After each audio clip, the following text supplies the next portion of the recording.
거북선이 사라진 뒤 조선 수군은 무엇으로 바다를 지켰을까요? 임진왜란을 끝으로 거북선은 전장에서 모습을 감추었습니다.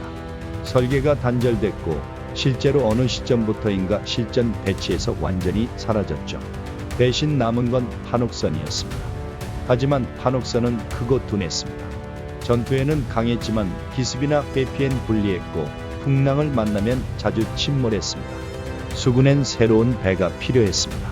작고 가볍고 빠르며 무엇보다도 바다에서 유연하게 움직일 수 있는 기동성 있는 전투함. 그 고민을 떠안은 사람이 있었습니다. 바로 전라좌수사 전운상. 그는 책을 폈습니다. 병서와 고문서, 조선의 설계도만으론 부족하다는 걸 알고 있었습니다. 그래서 눈을 돌린 곳은 중국의 병법서. 그 중에서도 무경자료라는 책이었죠. 전운상은 그 책에서 흥미로운 한 구절을 발견합니다. 해골선. 앞이 크고 뒤가 작으며 좌우에는 매의 날개처럼 부판이 달려있다. 풍랑을 두려워하지 않는다. 바다의 매, 해골. 이건 단순한 병성과는 다른 감각이었습니다. 전운상은 그 문장을 참고해 조선의 바다에 어울리는 배를 새롭게 만들어냅니다. 조선 수군의 현실에 맞는 완전히 새로운 돌격선을 구상한 것이었죠.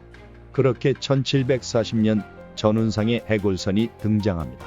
병선보다 작고 판옥선보다 빠르며 새로운 구조를 지닌 배. 해골선의 정확한 외형은 지금까지도 알려진 것이 많지 않습니다. 다만 당시 기록과 도면을 보면 몇 가지는 분명합니다. 해골선은 병선급 중형 군선이었고 승무원은 총 56명으로 구성됐습니다. 그 안에는 사부, 호수, 노군이 모두 포함되어 있었죠.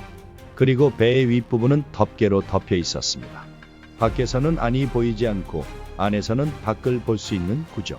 이 덕분에 노를 젓는 병사나 활을 쏘는 사수들이 몸을 숨긴 채 움직일 수 있었습니다.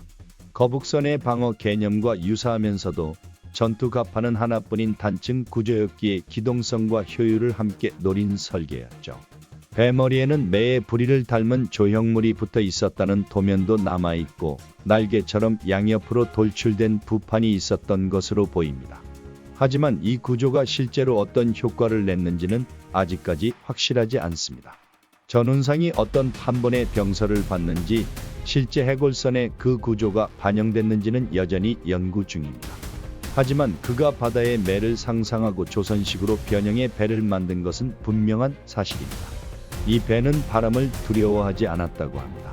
작고 가볍고 빠르면서도 지형에 따라 민첩하게 방향을 틀 수 있었죠.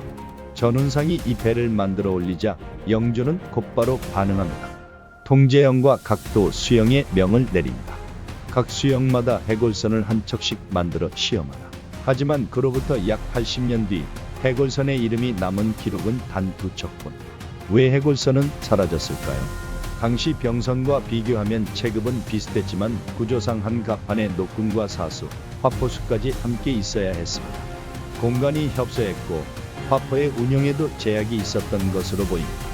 지붕이 시야를 가렸다는 추측도 있습니다. 거북선은 2층 이상의 구조에서 위아래로 전투를 분리했지만 해골선은 한 갑판 위에서 모든 전투가 이루어져야 했습니다. 효율과 명중률, 활용 모두 애매했던 것이죠. 전투력보단 속도와 기동성에 치중한 배였기에 당시 수군 전술과 맞지 않았을 수도 있습니다. 기술적으로는 흥미로운 시도였지만 실전에서는 오래 살아남지 못했습니다. 결국 해골선은 잊혀졌고 기록도 점점 사라졌습니다. 전장을 지배하지는 못했지만 조선의 바다를 다시 날려보려 했던 마지막 날갯짓. 뼈가 아니라 바다의 매. 그 이름 해골선. 조선 수군이 끝까지 놓지 않았던 꿈이었습니다. 풍문으로 들어서가 전해드리는 역사 이야기. 오늘은 여기까지입니다. 오늘 이야기가 재미있거나 흥미로우셨다면 좋아요, 구독, 알람 설정까지 잊지 마세요. 그럼 다음에는 또 다른 이야기로 찾아뵙겠습니다. 감사합니다.